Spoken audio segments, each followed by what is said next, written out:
What's up, everybody? It's Dr. Cannon. Today I'm going to talk to you about something super cool, super important, and something really scary. Okay?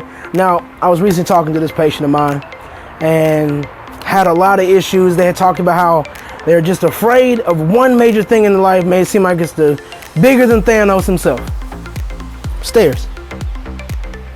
Had a beautiful backyard, but was just simply afraid to go from the house to the backyard because of stairs. Couldn't go upstairs, so they stayed on the main level because they didn't want to go up the stairs because they're afraid of their knees hurting. They're afraid of falling.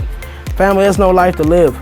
All right, the beautiful weather is beautiful. It's meant to be outside. We're meant to experience nature. I want you guys to always make sure we can keep thriving and simply not be afraid of stairs. So running, and always remember, running from it will not save you. Avoiding it, well, doesn't mean it goes away.